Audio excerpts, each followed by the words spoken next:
എനിക്ക് യൂട്യൂബിൽ നിന്ന് 2 കോപ്പിറൈറ്റ് സ്ട്രൈക്ക് കിട്ടിയിരിക്കുകയാണ്. അപ്പം എനിക്ക് 3 മാസത്തേക്ക് ഇനി ഏത് വീഡിയോ അപ്ലോഡ് ചെയ്താലും എനിക്കറിയില്ല ഇനി എത്രമാത്രം വ്യൂസ് കിട്ടുന്നു, റീച്ച് ആവുമെന്ന് എനിക്കറിയില്ല. പക്ഷെ ഞാൻ ഈ വീഡിയോ ചെയ്യുകയാണ്, എനിക്കറിയില്ല എത്രമാസം ഈ വീഡിയോ വ്യൂസ് കിട്ടും, റീച്ച് ആവുമെന്ന് എനിക്കറിയില്ല. ഇനി 3 മാസം കഴിയാതെ ആ സ്ട്രൈക്ക് റിമൂവ് ആവുകയും ചെയ്യില്ല. അപ്പോൾ വൃഷഭ, അപ്പോൾ പടം എങ്ങനെയുണ്ടെന്ന് ചോദിച്ചാൽ, ഞാൻ ഇതിന് മുന്നേ ഇതിൻ്റെ ട്രെയിലർ റിയാക്ഷൻ ചെയ്യുന്നുണ്ട്. അപ്പം അന്ന് ഞാൻ പറഞ്ഞത് അത്യാവശ്യം നല്ല പടമായിരിക്കും. അതേപോലെ ഞാൻ തുടരും സിനിമ കണ്ടതിന് ശേഷം ലാലേട്ടൻ കുറച്ച് സ്ക്രിപ്റ്റൊക്കെ നന്നായി ചൂസ് ചെയ്ത് ചെയ്യുമെന്നൊക്കെയാണ് ഞാൻ വിചാരിച്ചു. പക്ഷെ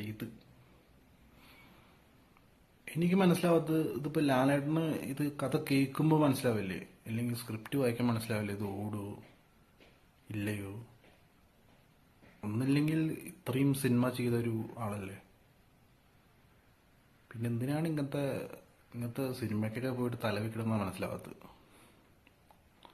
എന്നാലും പടം എനിക്കിഷ്ടപ്പെട്ടില്ല, എനിക്ക് ഒട്ടും ഇഷ്ടപ്പെട്ടിട്ടില്ല. അതേപോലെ ഒരു വേറെ പടമുണ്ട് കണ്ണപ്പ, അത് ഇതിനേക്കാളും വെറുപ്പീരി പടമാണ്. അപ്പം പടം പോയി കാണും, എൻജോയ് ചെയ്യൂ.